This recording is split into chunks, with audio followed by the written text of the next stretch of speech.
In pursuit of inclusive development, international actors seek citizen participation in the process. Less than a year ago, the question many asked was, how many people will die? Today, the question that all of us ask is, how can we use this day, this plan, our time on this earth and in this land to make a difference that will last? We have to get at this fundamental question here and everywhere in the world of how you stop man-made crises and turn them into divine-made opportunities to make lives better for all. Years ago, I asked a general what his nation's greatest problem was. And he said, security. And then I said, but what about jobs, agriculture, education, health, infrastructure? And he looked at me as if I were not a very smart student. And he said, Stuart, that is security. So as each of us work on water resources, on agriculture, on communication, on health, on education, on job creation, on partnership, I'd love it if we were all also thinking that we're part of this fundamental connection that represents security between the citizens of a place and each other. Medical care is also a priority and will be provided to 5.1 million people in 2018. Many children and pregnant and nursing women are malnourished as a result of the crisis, and nutritional supplements will be provided to 2.7 million people in 2018. In many locations, access to safe drinking water and adequate sanitation facilities remains a big problem. We will aim to support 2.7 million people in need of these basic services. We will provide shelter and basic household items to 1.3 million persons living in camps or host communities.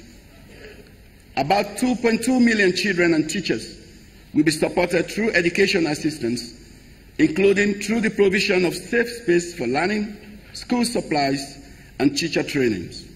Finally, for longer-term impact, 2.7 million people will be supported in accessing basic public services and restarting their lives.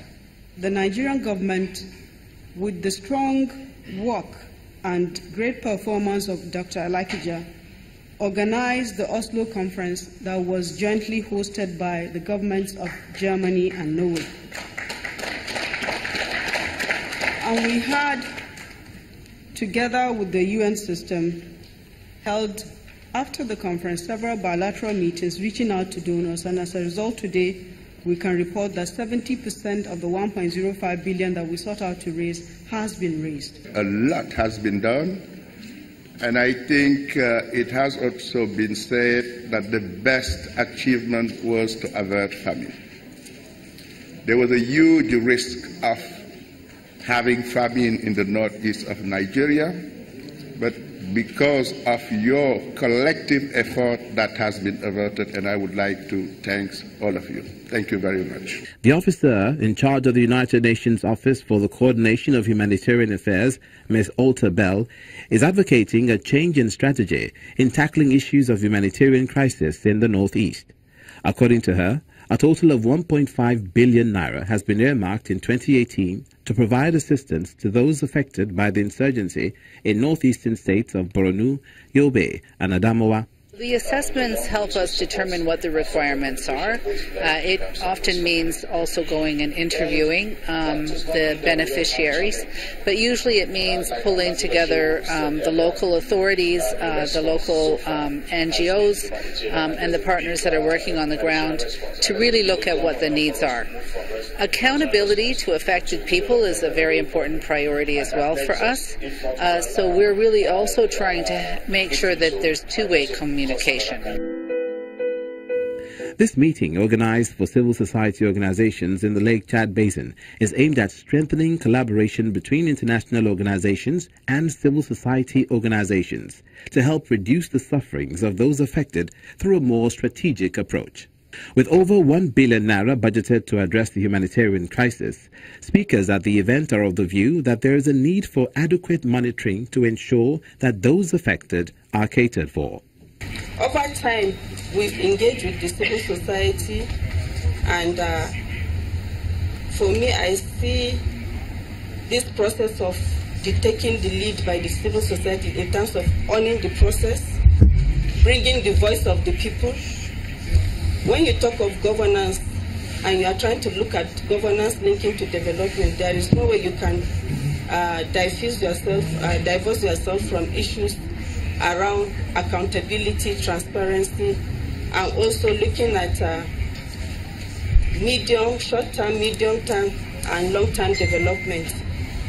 And you must agree with me that in the humanitarian work that we see in the Northeast, we see very good processes being developed in terms of coordination, especially with OCHA taking the lead and trying to be inclusive, bringing the civil society. However, we want to see more of the grassroots civil society being mobilized into this system. Primarily, I think to draw attention to what is happening around the Lake Chad region, because it has been agreed that this is one insurgency, one conflict that has received the lowest attention from international organizations and donor partners. It's one of the conflict that is grossly underfunded. In terms also of quality and quantity of intervention, it does not say much.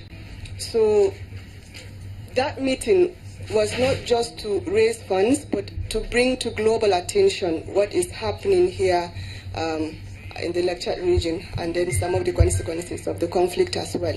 The humanitarian crisis in the Northeast has continued to be a major concern for the federal government and the international community, who've made several interventions to address the situation, as many look forward to see how the proposed strategy will help to address the situation. We, for example, are doing a series of radio programs that try to explain what we're doing in terms of the humanitarian response, help them to understand the way we work and how we can work with them, help them to understand what exactly is being done, but more importantly, what are their rights in terms of the benefits that they are entitled to in humanitarian response. So we put together all of these needs assessments, and we have a series of workshops, and then we come up with the projected plans for the following year.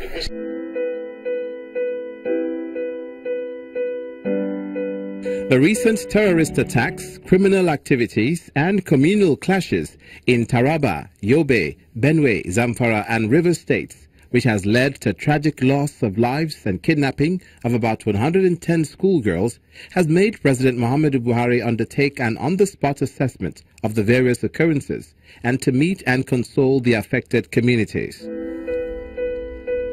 The President calls on all Nigerians, especially those in the affected areas, to cooperate fully with the security agencies to enable them curb the spate of crime, bring those responsible to justice, and prevent further occurrences.